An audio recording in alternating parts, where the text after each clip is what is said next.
Perkenalkan, nama saya Feren dari kelas 3 PHP 3 Universitas Bunda Mulia. Hari ini saya akan menceritakan sedikit mengenai sejarah rempah di Sulawesi Selatan. Jadi awalnya itu dimulai dari Raja Gawo ke-14, di mana ia menempatkan wakilnya ke Banda dengan tujuan untuk mendapatkan akses rempah seperti pala. Nah, dengan akses ini, pedagang-pedagang dari Makassar pun juga ingin memperdagangkan rempah-rempah. Jadi mereka juga datang ke Banda untuk mendapatkan akses. Mereka menggunakan taktik seperti membawakan barang-barang atau sesuatu yang disukai oleh orang-orang Banda. Lalu kemudian dengan seiringnya waktu, ternyata Makassar menjadi bandar perdagangan rempah di dunia dan berpusat di Pelabuhan Makassar. Hal ini dikarenakan Makassar melewati jalur perdagangan rempah dan sebagai pusat kapal-kapal Eropa. Nah, kapal-kapal Eropa ini awalnya itu yang datang Portugis yang datang pertama ke Makassar.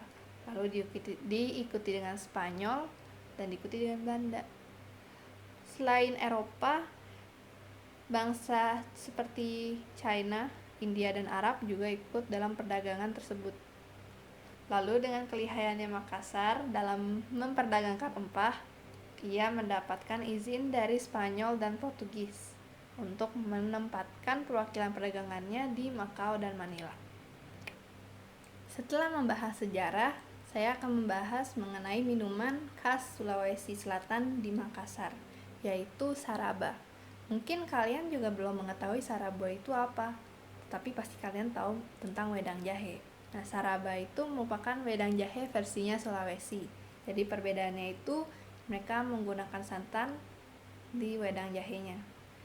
Jadi bahan-bahannya itu cukup mudah untuk didapat dan cukup simpel, tidak terlalu banyak. Jadi yang pertama itu ada air. Di sini saya sudah menyiapkan 750 ml. Lalu juga ada daun pandan. Di sini saya menggunakan daun pandan bukan untuk pewarna, tapi untuk mengeluarkan wanginya. Lalu untuk rempahnya, saya sudah menyiapkan jahe. Jadi jahe ini sudah saya kupas, potong, dan geprek.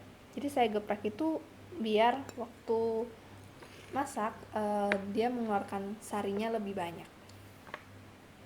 Lalu selain jahe, rempahnya juga ada kayu manis dan juga cengkeh.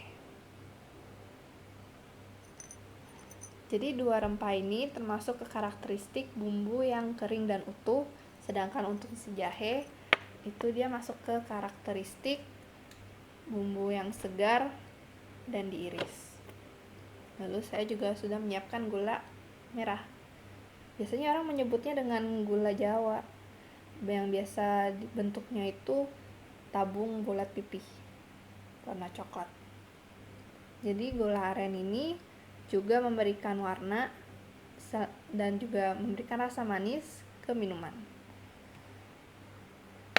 Lalu juga saya sudah menyiapkan santan. Jadi santan ini selain memberikan rasa gurih, dia juga mempengaruhi dalam warna minumannya. Nah, sekarang kita masuk ke proses pemasakannya. Jadi saya sudah memanaskan airnya, sudah mendidih. Di pertama saya akan memasukkan gulanya terlebih dahulu. Ini gulanya sekitar 100 gram. Kita aduk sampai larut.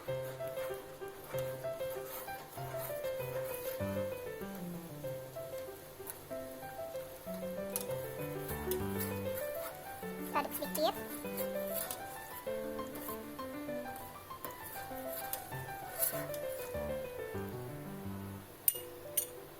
Lalu kita masukkan jahe.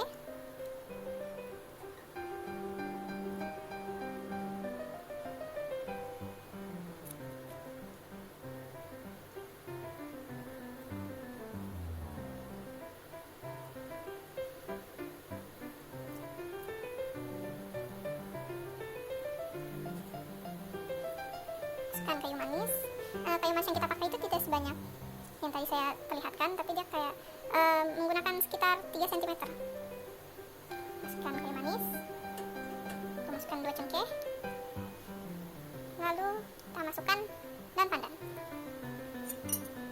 sedikit. Oh, dan satu lagi. Dan sedikit garam. Nah, ini sarabanya sudah jadi.